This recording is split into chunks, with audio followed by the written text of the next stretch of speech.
It's Konde Boy Harmonize once again. Harmonize ameachia video ya ngoma yake mpya inayokwenda kwa jina la Yazoe. Yes, mimi nafurahi sana kuona wasanii nowadays wanarudi kwenye maisha yale ya zamani ya kuachia official music video, kwa sababu miaka kadhaa iliyopita hapa kumekuwa na system ya wasanii kuachia lyrics video. Ukizitazama hizo video kimsingi zilikuwa za kawaida, yani sio video ambayo unaweza kusema kwamba okay fine, ilikuwa tu just a lyrics video. Sijui ilikuwa ni issue nzima ya budget au ilikuwa ni issue nzima ya trend, lakini sasa hivi tunaona wasanii wanafanya uwekezaji kwenye video zao na tunaenda sasa mbele zaidi. Yes, Harmonize ameachia video ya ngoma inayokwenda kwa jina la Yazoe. Of course ni ngoma ambayo inahusu watu ambao wana tabia kuyachukulia mapenzi so serious. Mapenzi yanahitaji userious sana kwa mujibu wa Harmonize yeye mwenyewe. Na hata ukiangalia kwenye hii video jinsi ilivyo, imeanzia kwenye yacht party, jinsi ambavyo Harmonize ana have fun na wanawake wengine wakati mpenzi wake yupo kwenye boti humo ndani. Nimependa jinsi ambavyo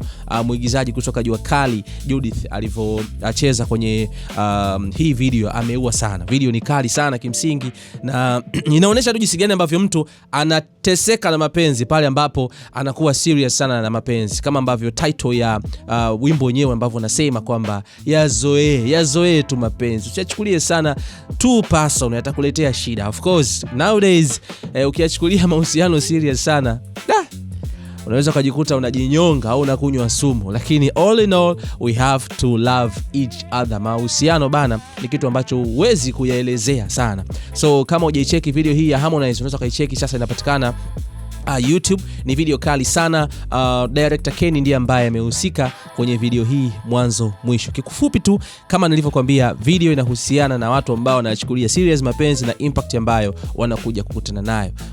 Kuna sehemu msini ambayo inaonekana mshikaji yuko anapiga story kijiweni na washikaji wenzake, alafu mwisho wa siku washikaji ni kama vile wanampa mafaili ya mwanamke wake. Anafika nyumbani anataka kunywa vidonge ili ajimalize, lakini anafungua friji anakuta kwamba hakuna maji. Lakini pia tumeona jinsi ambavyo Judith anaumia mpaka anafika stage anatumia madawa ya kulevya ili kupooza stress za mahusiano, baada ya kuona kwamba mpenzi wake haconcentrate na yeye bali yuko busy na wanawake wengine. Na mwisho wa siku tunaona video inaonyesha mwishoni anakuja anazikwa, lakini final hapa unagundua kwamba watu wanaogopa sana hizi scene za kumalizia kwamba nimekufa.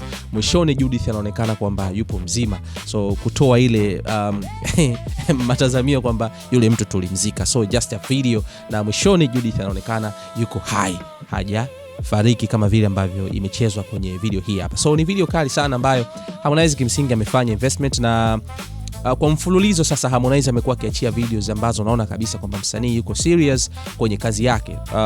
Previous kuna ngoma nyingi Harmonize ameziachia ambazo alikuwa unaona kabisa hazina uwekezaji, just a lyrics video, amekaa zake magetoni na shoot kamaliza. So ilikuwa ni kama trend tu fulani ambayo wasanii walikuwa wameset, na nowadays tunaona wanarudi katika mfumo wa zamani ule wa kuachia official music video. Kama umecheki video hii, niambie unaipa alama ngapi kati ya 10. Mimi naitwa Ricky Kisalala San.